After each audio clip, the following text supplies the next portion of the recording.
الله الرحمن الرحيم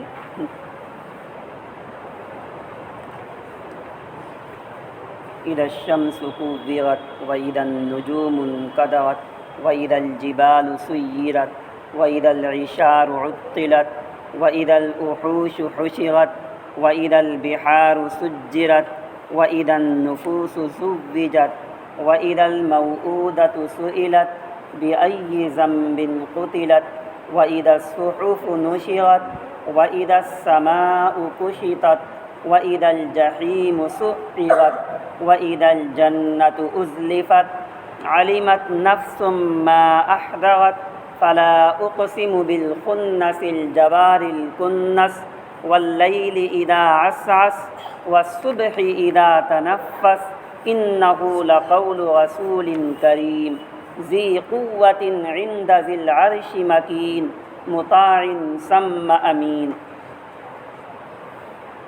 سورہ تکویر ہے۔ کور یکور، تکویر کہتے ہیں لپیٹنے کو، اور حدیثوں میں اس سورت کو سورہ اذا الشمس کورت کے نام سے جانا جاتا ہے۔ آپ صلی اللہ علیہ وسلم نے فرمایا من سرہ ان ينظر الى القیام برأی العین فلیقرأ اذا الشمس کورت واذا السماء انفطرت واذا السماء انشقت۔ جو شخص اپنی آنکھوں سے قیامت کے دن کو دیکھنا چاہے تو اسے چاہیے ان تین صورتوں کو پڑھ لے، یعنی اذا الشمس کورت کو، اذا السماء انشقت کو، اور اذا السماء انفطرت کو۔ ان تینوں صورتوں میں قیامت کا منظر بتلایا گیا ہے، قیامت کی ہولناکی بتلائی گئی ہے، کیسے قیامت قائم ہوگی۔ تو آپ صلی اللہ علیہ وسلم نے فرمایا جس کو خوشی ہے کہ وہ قیامت کو دیکھے اپنی آنکھوں سے، تو اسے ان تینوں صورتوں کو پڑھ لینا چاہیے۔ اس صورت میں قیامت کا منظر، ایسے ہی آپ صلی اللہ علیہ وسلم کی رسالت، اس کے تعلق سے بتلایا گیا، اور اس قرآن کی حقانیت کو بتلایا گیا کہ یہ قرآن سچی کتاب ہے، یہ کوئی ہنسی اور مذاق نہیں ہے۔ فرمایا اللہ تعالیٰ نے اذا الشمس کورت واذا النجوم انکدرت، جب سورج کو لپیٹ دیا جائے گا۔ کور کہتے ہیں لپیٹنے کو، فقہ میں کہا جاتا ہے کوئی شخص اگر سجدہ کرے فَإِن سَجَدَ عَلَىٰ كَوْرِ عَمَامَتِهِ، اپنے عمامے کے پیچ پر جو عمامہ لپیٹا جاتا ہے گولائی کو، اس کو کور بولتے ہیں۔ تو سورج کو ایسے لپیٹ دیا جائے گا۔ وَإِذَا النُّجُومُ انْكَدَرَتْ، اور جب ستارے جھڑ جائیں گے۔ سورج کو لپیٹ کے کیا کریں گے؟ حدیث میں ہے، فرمایا نبی کریم صلی اللہ علیہ وسلم نے سورج اور چاند، سورج کو لپیٹ کر کے اور اسے دریا میں بہا دیا جائے گا، اسے دریا میں پھینک دیا جائے گا۔ بعض روایتوں میں کہ اسے جہنم میں پھینک دیا جائے گا۔ دونوں میں اس طرح سے ہے کہ سورج اور چاند کو دریا میں پھینک دیا جائے گا، اور دریا یہ پورا کا پورا آگ بھڑکا دی جائے گی دریا میں، یہی دریا جہنم سے تبدیل کر دیا جائے گا۔ تو سورج چاند کو چاہے آگ میں پھینکنا ہو یا دریا میں پھینکنا ہو، ایک ہی چیز ہے کہ لپیٹ کر کے اور اسے سمندر میں ڈال دیا جائے گا، سمندر پورا کا پورا آگ ہو جائے گا۔ وَإِذَا النُّجُومُ انْكَدَرَتْ، اور جب ستارے جھڑ جائیں گے، بے نور ہو جائیں گے۔ نفخہ اولیٰ کے وقت کی بات ہے، پہلی مرتبہ جب سور پھونکا جائے گا۔ وَإِذَا الْجِبَالُ سُيِّرَتْ، پہاڑ جو اتنے مضبوط ہیں، ایک بڑی تعداد مل کر کے پہاڑ کو اگر دھکا دے پھر بھی 1 انچ آگے پیچھے نہیں کر سکتی، وہ مضبوط پہاڑ چڑھا دیے جائیں گے، چلنے لگیں گے۔ یہاں تو چلنے کا ذکر ہے۔ دوسری جگہ ہے کہ وہ پہاڑ اڑنے لگیں گے، سورہ قاریہ میں ہے وَتَكُونُ الْجِبَالُ كَالْعِهْنِ الْمَنْفُوشِ، پہاڑ روئی کے گالوں کی طرح اڑتا پھرے گا، پھر بھی اس کا ایک وجود ہوتا ہے، سورہ واقعہ میں ہے۔ اس کے بعد ایک منظر آئے گا کہ فَكَانَتْ هَبَاءً مُنبَثًّا وَبُسَّتِ الْجِبَالُ بَسًّا، پہاڑ کو خوب ریزہ ریزہ کر دیا جائے گا۔ فَكَانَتْ هَبَاءً مُنبَثًّا، تو یہ بکھرا ہوا غبار ہو جائے گا۔ پہاڑ جو اتنا مضبوط ہے، قیامت کی ہولناکی کی وجہ سے، سختی کی وجہ سے گرد و غبار ہو جائے گا، ٹوٹ پھوٹ جائے گا۔ وَإِذَا الْعِشَارُ عُطِّلَتْ، اور جب 10 ماہ کی گابھن اونٹنیاں چھٹی پھریں گی۔ عرب میں سب سے زیادہ قیمتی چیز پہلے اونٹنیوں کو سمجھا جاتا تھا، سب سے بیش چیز، بڑا مالدار اس شخص کو سمجھا جاتا تھا جس کے ہاں اونٹنیاں زیادہ ہوں، اونٹ نہیں اونٹنیاں، اس لیے کہ اونٹنیوں سے ان کو ڈبل فائدہ ہوتا تھا، ایک تو دودھ استعمال کرتے تھے اور ایسے ہی بچے کی بھی توقع رہتی تھی، امید رہتی تھی۔ عام طور سے اونٹنیاں 10 ماہ میں گابھن ہو جاتی ہیں، اور جب یہ اونٹنیاں گابھن ہو جاتی اس وقت عرب والے ان کا بڑا خیال رکھتے تھے، بہت قیمتی مال اس کو سمجھا جاتا تھا کہ اب یہ بچہ دے گی۔ ایسی قیمتی یہ چیز اور یہ قیمتی مال، قیمتی اونٹنیاں بیکار پھریں گی، کوئی اسے اپنے گھر لانے والا نہیں ہوگا، چھٹی پھریں گی۔ اس کا مطلب یہ ہے کہ جیسے چوپایا ہو، چوپایا چر رہا ہو، کوئی اسے چرانے والا نہ ہو، تو ایسے یہ قیمتی مال 10 ماہ کی گابھن اونٹنیاں چریں گی، کوئی ان کا چرواہا نہیں ہوگا۔ قیامت کی ہولناکی کی وجہ سے لوگ اس قیمتی مال کو بھی بھول جائیں گے۔ وَإِذَا الْوُحُوشُ حُشِرَتْ، اور جب وحشی جانور جمع کر دیے جائیں گے، اکٹھا کر دیے جائیں گے، وحشی جانور، جنگلی جانور، اور یہ جانور جو پالتو ہوتے ہیں یا جنگلی جانور بھی سب اکٹھے کر دیے جائیں گے۔ جس طرح سے انسان دہشت میں ہوگا، ایسے ہی جانوروں پر بھی دہشت طاری ہوگی۔ مارے دہشت کے کسی جانور کو یہ نہیں ہوگا کہ وہ دوسرے جانور کو پھاڑے۔ شیر اور ہرن ایک ساتھ گھومیں گے، لیکن شیر کو یہ پرواہ نہیں ہوگی کہ وہ ہرن پہ حملہ کر دے۔ سب کو اپنی اپنی پڑی ہوگی۔ جیسے انسان بدحواس ہوگا، ایسے ہی یہ جانور بھی بدحواس ہوں گے، سب کو اپنی اپنی پڑی ہوگی۔ وَإِذَا الْوُحُوشُ حُشِرَتْ، اور جب وحشی جانور اکٹھا کر دیے جائیں گے۔ یہ وحشی جانور انسانوں کے بھی ساتھ رہیں گے، انسانوں کے قریب قریب ہو جائیں گے، لیکن پھر بھی یہ جانور کسی انسان پر حملہ نہیں کرے گا، نہ کسی دوسرے جانور پر حملہ کرے گا، اپنے ہی میں وہ پریشان ہوگا، اس کو دوسری طرف فکر ہی نہیں ہوگی۔ جیسے کوئی شخص ڈوب رہا ہو اور اسے ایک تنکا، ایک لکڑی مل جائے تو اس کو اپنے نکلنے کی فکر ہوتی ہے، دوسری طرف کوئی اس کی توجہ نہیں رہتی، ایسے ہر ایک کو اپنی فکر ہوگی۔ وَإِذَا الْبِحَارُ سُجِّرَتْ، اور جب دریا سجرت، یہ دریا کو بھڑکا دیا جائے گا، دریا کو جوش دے دیا جائے گا۔ دریا میں پانی ہے، عام طور سے پانی تجاوز نہیں کرتا ہے، آگے نہیں بڑھتا ہے، لیکن اس وقت یہ پانی آگے بڑھائے گا۔ اور بعض مفسرین نے فرمایا کہ اسی سمندر میں آگ لگا دیا جائے گا۔ دوسری جگہ ہے وَإِذَا الْبِحَارُ، کہیں پہ سُعِّرَتْ کے بھی الفاظ ہیں، وَإِذَا الْجَحِيمُ سُعِّرَتْ، جہنم کو دہکا دیا جائے گا۔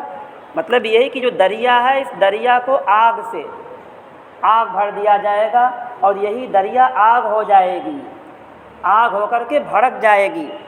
وَإِذَا النُّفُوسُ زُوِّجَتْ، یہ سارے منظر یہاں تک کہ یہ نفخہ اولا کے وقت ہوں گے کہ سورج کو، چاند کو لپیٹ دیا جائے گا، چاند، یہ ستارے بے نور ہو جائیں گے، پہاڑ کو چلا دیا جائے گا، 10 ماہ کی گابن اونٹنیاں چھٹی پھریں گی، وحشی جانور اکٹھا کر دیے جائیں گے، دریا کو آگ سے بھڑکا دیا جائے گا۔ پہلی دفعہ جب سور پھونکا جائے گا، آگے ذکر ہے دوسری دفعہ سور پھونکے جانے کا۔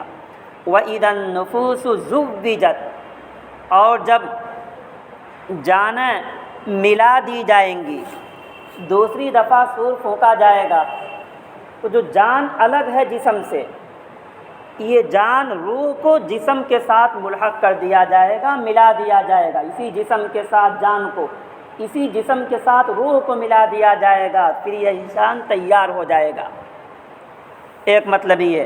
دوسرا مطلب مفسرین نے فرمایا کہ اور وہ بہت عبرت کی چیز ہے، فرمایا مفسرین نے کہ جب لوگوں کو اکٹھا کر دیا جائے گا، ایک طرح کے لوگ اکٹھا ہو جائیں گے، یعنی کافر لوگ کافروں کے ساتھ اکٹھے، چاہے جہاں کے رہنے والے ہوں، ایمان والے ایمان والوں کے ساتھ اکٹھے ہوں گے۔ پھر عمل کے اعتبار سے بھی اکٹھا گروہ در گروہ کیا جائے گا۔ جو حضرات نمازی ہیں، نماز میں آگے، وہ نمازیوں کا الگ ایک گروہ ہوگا، روزہ رکھنے والوں کا الگ ایک گروہ ہوگا، اللہ کے راہ میں خرچ کرنے والوں کا الگ ایک گروہ ہوگا۔ تو جو نیکی کے اعتبار سے جیسے تھے الگ الگ جماعتوں میں ہوں گے۔ یومئذ یصدر الناس اشتاتا، اس دن لوگ مختلف ہو کر کے پھریں گے، مختلف ہو کر کے لوٹیں گے، الگ الگ گروہوں میں۔ یہ نمازیوں کا گروہ، صدقہ کرنے والوں کا گروہ، اور روزہ رکھنے والوں کا گروہ، نیک لوگوں کا گروہ۔ اسی بنا پر نبی کریم صلی اللہ علیہ وسلم نے فرمایا المرء علی دین خلیلہ، انسان اپنے دوست کے دین پر ہوتا ہے۔ فلینظر، چاہیے کہ وہ دیکھ لے کس سے دوستی کر رہا ہے، جس کے ساتھ اٹھک بیٹھک ہو، جس کے ساتھ ملنا جلنا ہو، تو یہ بھی دیکھا جائے یہ آدمی دیندار ہے کہ نہیں دیندار ہے۔ اگر دیندار ہے تو اس کی دوستی دنیا میں بھی فائدہ دے گی، آخرت میں بھی فائدہ دے گی۔ الاخلاء یومئذ بعضهم لبعض عدو الا المتقین، جتنے جگری دوست ہیں قیامت میں سب دشمن نظر آئیں گے سوائے پرہیزگاروں کے، سوائے متقیوں کے، سوائے اچھے دوست کے۔ اچھے کا مطلب کہ ایمان کے اعتبار سے، عمل کے اعتبار سے وہ اچھا ہو، تو یہ دوستی وہاں بھی کام آئے گی، یہاں بھی کام آئے گی۔ اسی بنا پر نبی کریم صلی اللہ علیہ وسلم نے فرمایا المرء علی دین خلیلہ، آدمی اپنے دوست کے دین پر ہوتا ہے، اسے چاہیے دیکھ لے کس سے وہ دوستی کر رہا ہے۔ وَإِذَا النُّفُوسُ زُوِّجَتْ، جب لوگوں کو، ایک طرح کے لوگوں کو اکٹھا کر دیا جائے گا، اس کے بعد پھر اللہ تعالیٰ سوال کرے گا وَإِذَا الْمَوْءُودَةُ سُئِلَتْ، اور جب زندہ درگور کی ہوئی بچی سے پوچھا جائے گا۔ عرب میں ایک خراب عادت تھی زمانے جاہلیت میں کہ کسی کے یہاں اگر بچی پیدا ہوتی تھی، اس بچی کو یا تو پیدا ہوتے ہی درگور کر دیتے، مٹی کے اندر ڈال دیتے تھے، زندہ اسے دفن کر دیتے تھے، یا کچھ مہینے کچھ سال کے بعد اسے زندہ دفن کر دیتے تھے۔ ایسی بچی سے پوچھا جائے گا بِأَيِّ ذَنْبٍ قُتِلَتْ، کس جرم کے بنا پر، کس گناہ کے بنا پر تمہیں قتل کیا گیا، تمہیں زمین کے اندر دفن کیا گیا، جرم کیا تھا تمہارا، کیا گناہ تھا؟ لکھا ہے مفسرین نے اور بھی بہت سے گناہ ہیں، ان کا ذکر نہ کر کے خاص طور سے اللہ تعالیٰ نے اس کا ذکر کیا اس بنا پر کہ چاہے اور جو قتل ہوتے ہیں دنیا میں، یا اور جو لوگ ہوتے ہیں، تو ان کے گھر کی طرف سے کوئی نہ کوئی مقدمہ لے جانے والا ہوتا ہے، کوئی نہ کوئی آواز کرنے والا، کوئی نہ کوئی آواز اٹھانے والا ہوتا ہے۔ لیکن یہ بچی اور خود اس کے والدین نے اسے زندہ دفن کیا۔ عرب میں ایک عادت تھی کہ جب عورت بچے ولادت کے قریب ہوتی تو اسے نیچے گڈھا کھود دیا جاتا تھا اور اس گڈھے پہ اسے بیٹھا دیا جاتا۔ اگر بچی پیدا ہوئی تو گڈھے میں بچی گرتی ہے، اوپر سے مٹی ڈال دیتے تھے۔ بچہ پیدا ہوا تو اس کو الگ کر لیتے اور گڈھا پاٹ دیتے تھے، گڈھے کو برابر کر دیتے تھے۔ یہ خراب عادت تھی۔ تو جس بچی کو گھر کے لوگوں نے، والدین نے زندہ دفن کر دیا، کوئی اس سے پوچھنے والا بھی نہیں رہا، اس بچی سے پوچھا جائے گا کہ کس گناہ کے بنا پر تمہیں زندہ دفن کیا گیا، درگور کیا گیا۔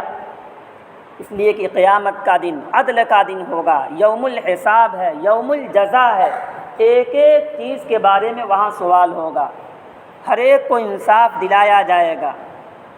تو اس بچی سے سوال کیا جائے گا۔ یہیں رک کر کے دو چار مسئلے اور ہیں۔ ایک یہ کہ جب عورت حمل سے ہوتی ہے تو بعض لوگ حمل کو ساقط کرا دیتے ہیں۔ اگر پیٹ میں بچہ ہو اور وہ بچہ 4 مہینے کا ہو جائے، پھر تو اس بچے کو ساقط کرانا دوا کے ذریعہ جیسے بھی یہ وعدے خفی ہے، یہ بھی زندہ بچے کو درگور کرنا ہے، اس لیے کہ 4 مہینے میں روح جسم میں پڑ جاتی ہے، تو گویا باپ نے دوا کھلا کر کے اس بچی یا بچے کو قتل کر دیا، زندہ اسے درگور کر دیا۔ اس کے بارے میں پوچھا جائے گا۔ بہت بڑا گناہ ہے، حرام ہے اور شدید گناہ ہے۔ ایک نفس کو قتل کرنا ہے، اور قتل نفس اکبر الکبائر ہے۔ نبی کریم صلی اللہ علیہ وسلم ایک مجلس میں آپ تشریف فرما ہوئے، آپ نے فرمایا الا اخبرکم باکبر الکبائر، اے صحابہ کیا میں تمہیں اکبر الکبائر نہ بتلا دوں؟ صحابہ نے کہا کیوں نہیں اللہ کے رسول بتلائیے۔ تو آپ نے فرمایا الاشراک باللہ وعقوق الوالدین وقتل النفس التی حرم اللہ، اس نفس کا قتل کرنا، جان کا قتل کرنا جسے اللہ نے حرام کیا ہے۔ تو قتل نفس بہت بڑا جرم ہے، بہت بڑا گناہ ہے۔ تو 4 مہینے کے بعد اسقاط کرانا دوا کے ذریعہ، جیسے بھی یہ وعدے خفی میں آئے گا اس بچے یا بچی سے پوچھا جائے گا۔ ایسے ہی 4 مہینے سے پہلے 2 مہینے کا حمل ہو، 3 مہینے کا حمل ہو، 1 مہینے کا ہو، اور اسے بلا وجہ بغیر کسی شدید مجبوری کے اگر کسی نے اسقاط کرا دیا، اسے ضائع کرا دیا، تو یہ بھی شدید درجے کا حرام ہے، یہ بھی بڑا جرم ہے۔ ہاں سخت مجبوری ہو، اور سخت مجبوری کا مطلب یہ کہ اضطرار کی حالت ہو، اس کے بغیر چارہ نہ ہو، یہ ہو کہ ڈاکٹر نے کہہ دیا عورت کی جان خطرے میں ہے، تب اس کی اجازت ہے، وہ بھی 4 مہینے سے پہلے 4 مہینے کا ہو جائے تو پھر اجازت نہیں ہے۔ اور عزل وغیرہ کے مسائل، کسی طرح سے حمل ٹھہرنے نہ پائے، تو اس سلسلے میں صحابہ نے پوچھا نبی کریم صلی اللہ علیہ وسلم سے۔ سیدنا جابر رضی اللہ تعالیٰ عنہ کی روایت ہے کہ کنا نعزل والقرآن ینزل، ہم لوگ اس کے بارے میں پوچھے، حالانکہ قرآن نازل، ہم لوگ عزل کر رہے تھے حالانکہ قرآن نازل ہو رہا تھا۔ اللہ کے رسول صلی اللہ علیہ وسلم سے پوچھا گیا، آپ نے فرمایا آپ نے نہ ہاں کہا نہ منع کیا، لیکن آپ نے اس پہ پسندیدگی کا اظہار نہیں کیا۔ تو اس زندہ درگور کی ہوئی بچی سے پوچھا جائے گا، حساب کا دن ہے۔ وَإِذَا الصُّحُفُ نُشِرَتْ، اور جب نامہ اعمال بکھیر دیا جائے گا، کھول دیا جائے گا۔ صحف کہتے ہیں جس میں کوئی مضمون لکھا ہوتا ہے، جو کاغذ ورق ہوتا ہے، نامہ اعمال، اس نامہ اعمال کو بکھیر دیا جائے گا، کھول دیا جائے گا۔ یہ کب ہوگا؟ یہ جب لوگ حشر میں اکٹھا ہوں گے، اور اکٹھا ہونے کے بعد جنت کو سامنے لا دیا جائے گا، جہنم کو بھی سامنے لا دیا جائے گا۔ پھر جب اعمال نامے دیے جائیں گے تو اعمال نامہ دینے کے وقت اعمال نامہ کھول کر دیا جائے گا۔ ایک جگہ کلام پاک میں ہے یہ کتابیں یلقاہ منشورا، اسے کہا جائے گا لو یہ اپنا نامہ اعمال، اس کو بالکل کھلا ہوا پائے گا۔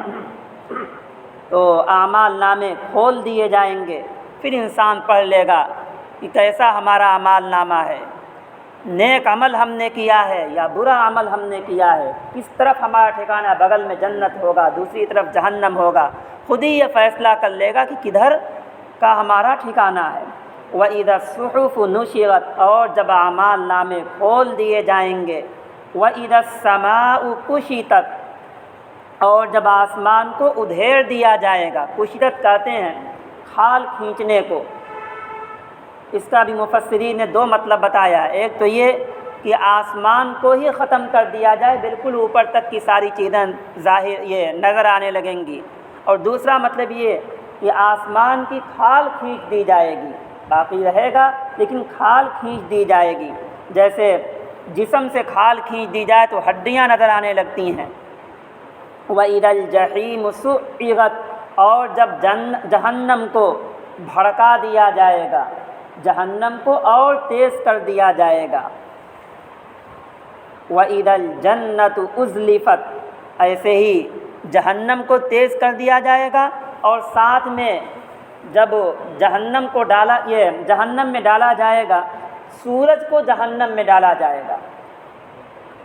سورج کو جہنم میں اس بنا پہ بھی ڈالا جائے گا تاکہ وہ لوگ سمجھیں جو سورج کی عبادت کرتے تھے کہ کس قدر یہ بے بس ہے، کہ ہمارا یہ معبود ہے، ہمارے معبود کو ہمارے ساتھ جہنم میں ڈال دیا گیا۔ انکم وما تعبدون من دون اللہ حسب جہنم انتم لہا واردون، جس کی تم عبادت کرتے ہو خود تم لوگ اور جس کی تم عبادت کرتے انہیں جہنم کا ایندھن بنا دیا جائے گا۔ وَإِذَا الْجَنَّةُ أُزْلِفَتْ، اور اس وقت جنت قریب کر دی جائے گی۔ کس کے جنت قریب کی جائے گی؟ متقیوں کے۔ سورہ زاریات یہ سورہ قاف میں اللہ تعالیٰ نے فرمایا ہے کہ جنت متقیوں کے قریب کر دی جائے گی، دور نہیں ہوگی، بالکل متقیوں کے پرہیزگاروں کے قریب رہے گی۔ وَأُزْلِفَتِ الْجَنَّةُ یہ وَإِذَا الْجَنَّةُ أُزْلِفَتْ، آگے وہاں پہ وَأُزْلِفَتِ الْجَنَّةُ لِلْمُتَّقِينَ غَيْرَ بَعِيدٍ هَذَا مَا تُوعَدُونَ لِكُلِّ أَوَّابٍ حَفِيظٍ، کہا جائے گا یہی ٹھکانہ ہے دنیا میں، اسی جنت کا وعدہ کیا جا رہا تھا کہ یہ نیک عمل کیجئے، اس نیک عمل کرنے کی وجہ سے یہ جنت میں ٹھکانہ ملے گا، وہی جنت ہے جو قریب کر دیا گیا۔ عَلِمَتْ نَفْسٌ مَّا أَحْضَرَتْ، جب جنت قریب کر دیا جائے گا، جہنم سامنے رہے گی، اس وقت ہر آدمی جان لے گا کہ کیا لے کر کے آیا ہے، کون سا عمل لایا ہے۔ عَلِمَتْ نَفْسٌ مَّا أَحْضَرَتْ، ہر شخص جان لے گا کیا اس نے حاضر کیا۔ کیا حاضر کرنے کا مطلب کیا عمل حاضر کیا ہے، اچھا عمل یا برا عمل۔ اس لیے آج یہ عمل کرنے کا وقت ہے، ہر ایک کو اپنے بارے میں فکر کرنا چاہیے کہ کیسا ہم نے عمل کیا۔ ایک وقت وہ بھی آئے گا کہ ہمارے سامنے جنت اور جہنم کو کر دیا جائے گا، اور اس وقت ہم سے کہا جائے گا کہ کون سا عمل ہمارے پاس ہے۔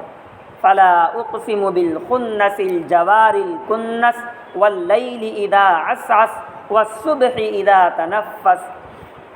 اب آگے اللہ تعالیٰ قرآن جو آپ صلی اللہ علیہ وسلم پر نازل ہوتا تھا، وہ لانے والا جو فرشتہ ہے، اس فرشتے کی عظمت کو بتلایا گیا ہے کہ وہ فرشتہ انتہائی قوت والا ہے، وہ خائن نہیں ہے، جو کچھ اللہ تعالیٰ کے پاس سے وحی لے کر کے آتا پورا وحی نبی کریم صلی اللہ علیہ وسلم کو پہنچا دیتا ہے، ایسے ہی وہ مضبوط ہے، کوئی اس سے وحی چھین نہیں سکتا۔ فلا اقسم بالخنس الجوار الکنس، اللہ تعالیٰ یہاں سے چند چیزوں کی قسم کھا رہے ہیں۔ قسم کھانا یا تو عبارت میں عمدگی پیدا کرنے کے لیے ہوتا ہے، قول میں بات میں عمدگی پیدا کرنے کے لیے، اور قسم کھانا عظمت کو ظاہر کرنے کے لیے بھی ہوتا ہے کہ قسم کے ساتھ جب کوئی بات کی جاتی ہے تو اس بات کی ایک اہمیت ہوتی ہے، ورنہ اللہ تعالیٰ کے لیے قسم کھانے کی کوئی ضرورت نہیں۔ اللہ تعالیٰ جو بھی کہیں سب سچ ہے۔ ومن اصدق من اللہ قیلا، اللہ سے زیادہ سچی بات کس کی ہو سکتی ہے۔ فلا اقسم بالخنس الجوار الکنس، میں قسم کھاتا ہوں پیچھے ہٹنے والے ستاروں کی۔ خنس کہتے ہیں پیچھے ہٹنے والے ستارے۔ سورہ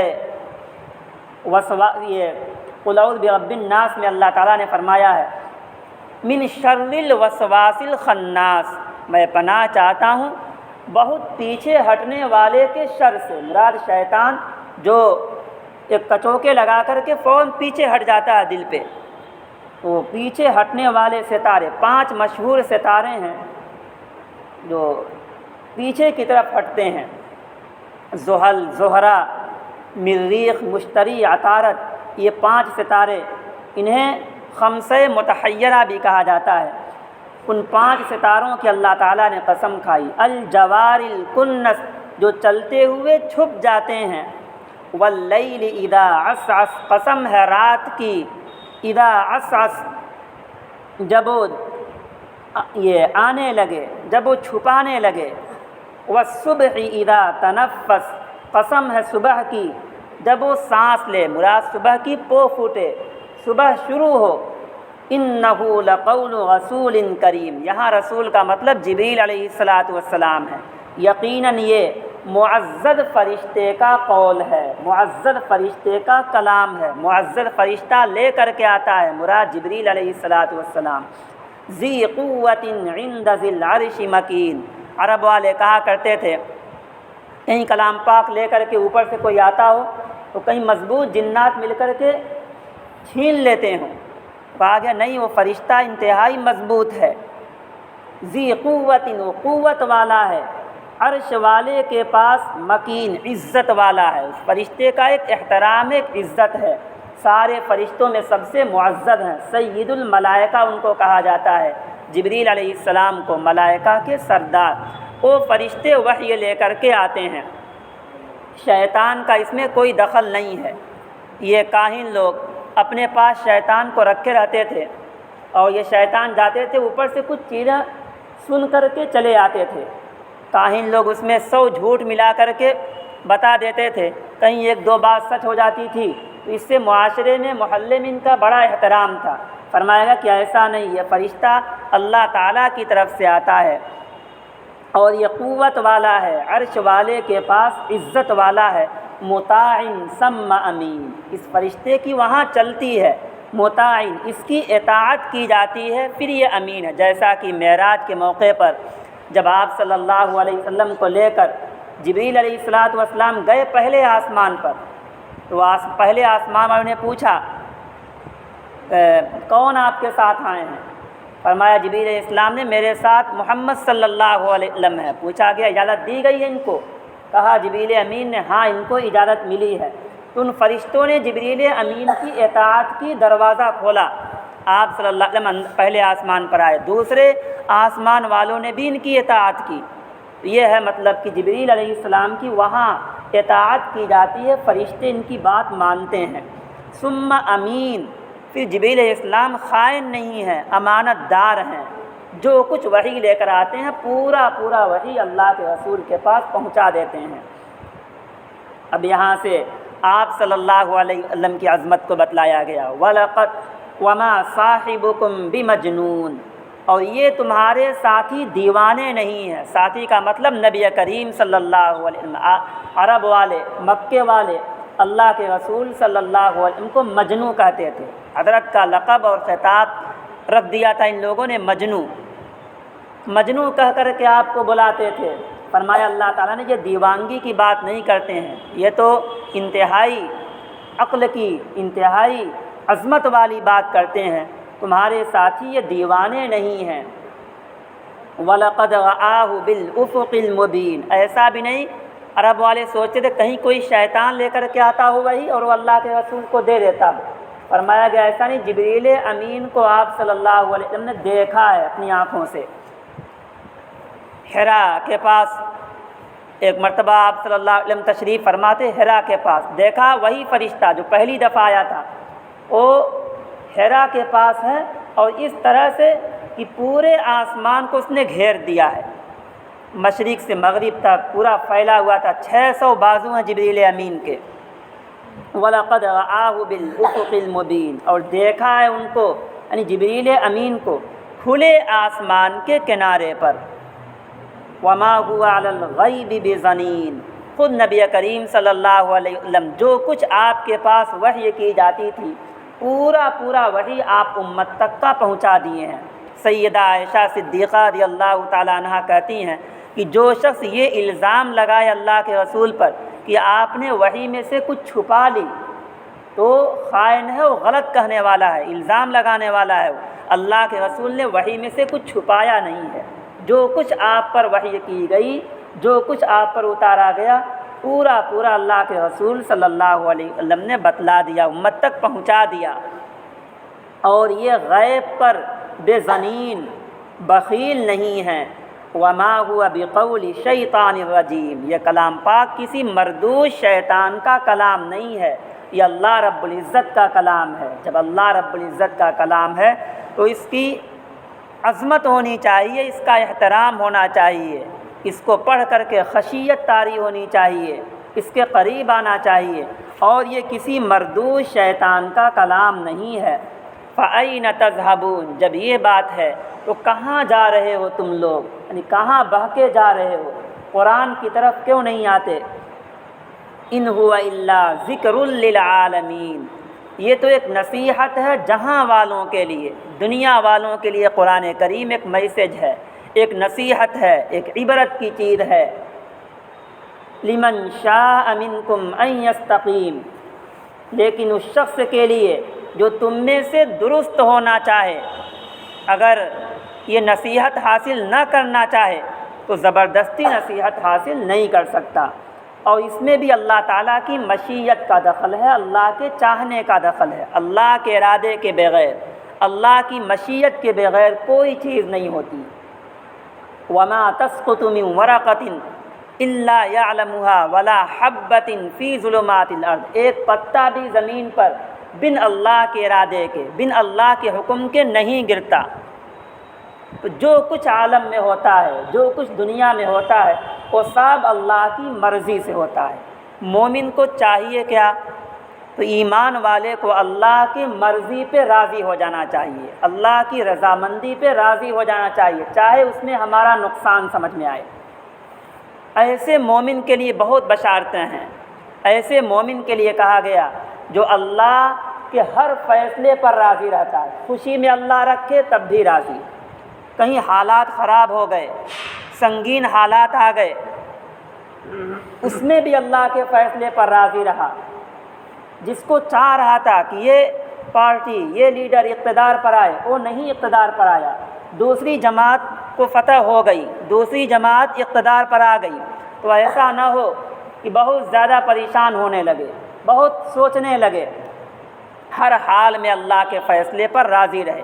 ایسے مومن کے لیے ہے کہ اللہ تعالیٰ اس سے ملاقات کرے گا، یہ اللہ تعالیٰ سے ملاقات کرے گا خوشی خوشی کے حالت میں۔ وما تشاءون الا ان یشاء اللہ رب العالمین، جو اللہ چاہتا ہے وہی ہوتا ہے، اللہ کی مشیت کے بغیر کوئی چیز نہیں ہوتی۔ جیسے سیدنا ابراہیم علیہ السلام چاہ رہے تھے کہ ہم چھری سے اپنے بیٹے کو ذبح کر دیں، لیکن نہیں ہوا، وہی ہوا جو اللہ تعالیٰ چاہ رہا تھا۔ اللہ تعالیٰ چاہ رہا تھا کہ ذبح نہ ہو، ہوا وہی جو اللہ تعالیٰ چاہ رہا تھا۔ جب اللہ کا فیصلہ زمین میں چلتا ہے، اللہ کا حکم ہی نافذ ہوتا ہے، تو مومن کو اللہ کے فیصلے پر راضی رہنا ہے، چاہے اللہ تعالیٰ مومن کو جس حال میں رکھیں۔ حکومت اللہ کے قبضے قدرت میں ہے، بیدک الخیر، تیرے ہی قبضے میں بھلائی ہے۔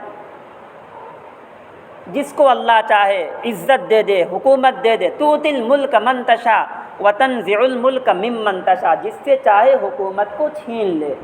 بیدک الخیر، آپ ہی کے قبضے میں خیر ہے، آپ ہی کے قبضے میں بھلائی ہے۔ ہاں، مومن کے لیے آزمائش ہوتی ہے، اگر سنگین حالات آ جائیں، خراب حالات آ جائیں، تو اس میں مومن کے لیے آزمائش ہے کہ اس پہ بھی ڈٹا رہے گا، اجر اور ثواب ملے گا۔ مومن کے لیے تو بھلائی بھلائی ہے۔ ان اصابتہ سرا، اور اس کے اوپر یہ شکر کیا تو اس کو انعام ملے گا، وَإِنْ أَصَابَتْهُ ضَرًّا فَصَبَرَ، تو اس پر بھی اجر ملے گا، تکلیف کے حالات اگر آ گئے۔ باقی یہ دنیا، کوئی چاہے عیش کے ساتھ دنیا میں ہم رہ لیں، آرام کے ساتھ رہ لیں، تو دنیا میں بہت عیش کے ساتھ کوئی نہیں رہ سکتا۔ یہ دنیا آرام کی جگہ ہے ہی نہیں، عیش کی جگہ آخرت ہے۔ اس لیے عمل کی فکر کرنی چاہیے، احوال جو بھی آ جائیں، کسی حال میں اپنے ایمان سے، اپنے قرآن سے، اپنے دین سے ہٹنے کے لیے تیار نہ ہو۔ وما تشاءون الا ان یشاء اللہ رب العالمین، اور نہیں چاہو گے تم لوگ مگر یہ کہ اللہ چاہ لے، یعنی اللہ جو چاہ لے وہی ہوگا۔ رب العالمین، وہی سارے جہان کا رب ہے، ہمیں اسی کے فیصلے پر راضی رہنا ہے۔ اللہ تعالیٰ ان پہ ہمیں بھی، آپ کو بھی عمل کرنے والا بنائے، قرآن کریم سے محبت کرنے والا، اسے پڑھنے والا بنائے۔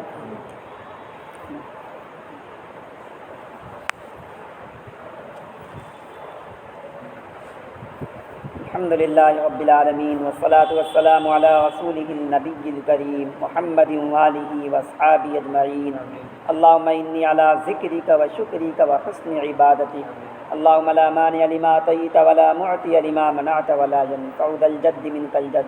الہ العالمین، ہم سب کے خطاؤں کو، گناہوں کو معاف فرما، اپنا مقرب بندہ بنا۔ اے کریم آقا، یہ جو قرآن کریم کی تفسیر ہوئی، اسے قبول فرما اور اسے ہمیشہ کے لیے جاری رکھ دیجئے۔ اس مسجد کو آباد کر دیجئے نماز پڑھنے والوں سے، اور اس مسجد میں جو بھی ضرورتیں ہیں اسے اپنے خزانے غیب سے پورا فرما۔ جتنی بھی دینی جماعتیں ہیں، تنظیمیں، ان سب کی نصرت اور مدد فرما۔ حاضرین کے دلوں میں جو جائز ارمانیں ہیں انہیں پورا فرما، انہیں پورا فرما۔ یا اللہ، مسلمانوں کے کاروبار میں خیر و برکت عطا فرما، ترقی عطا فرما۔ دنیاوی اعتبار سے بھی ہمیں خوش رکھیے، دینی اعتبار سے بھی خوش رکھیے، اپنی تمام نعمتیں عطا فرما، چاہے دنیا کی نعمت ہو آخرت کی نعمت ہو، ہم آپ کی کسی نعمت سے مستغنی نہیں ہیں، ہمیں دنیا کی نعمت کی بھی ضرورت ہے، آخرت کے نعمت کی بھی ضرورت ہے۔ اے کریم آقا اپنی دونوں نعمتیں عطا فرمائیے، دونوں جہان میں ہم سب کو خوش رکھیے، دونوں جہان میں ہمیں آسودہ رکھیے، ہمارے اعزا اقربا جو دنیا سے جا چکے ان کی مغفرت اور بخشش فرما، یہ حاضرین بیٹھے ہوئے ہیں ان کے اعزا اقربا، ان کے والدین جو بھی رشتہ دار ہوں دنیا سے جا چکے، ان سب کو اعلیٰ علیین میں جگہ عطا فرما، برے ٹھکانے سے پوری حفاظت فرما، زندگی میں جو چھوٹے بڑے گناہ ہوئے اسے درگزر اور معاف فرما۔ ابھی حال ہی میں ڈاکٹر خالد کے والد کا انتقال ہوا، حاجی انیس صاحب کے والدین کی، ان کے ساس سسر کی، اور جو حاضرین بیٹھے ہوئے ہیں ان کے جو بھی اعزا اقربا دنیا سے گئے ان سب کی مغفرت اور بخشش فرما۔ یا اللہ ان سب کو اعلیٰ علیین میں جگہ عطا فرما، اور ہم سب کے مستقبل کو تابناک فرما، ہمیں موت سے پہلے موت کی تیاری کرنے والا بنا، ہمارے بچوں کو دینی ماحول عطا فرما، دینی سمجھ عطا فرما، دین سے محبت کرنے والا بنا، صحت عافیت عطا فرما، اس ملک میں امن و امان عطا فرما، مسلمانوں کے مستقبل کو تابناک بنا، ہماری ان ٹوٹی پھوٹی دعا کو مہر اپنے فضل و کرم سے قبول فرما۔ صلی اللہ تعالی علی خیر خلقہ محمد وآلہ وصحبہ اجمعین برحمتک یا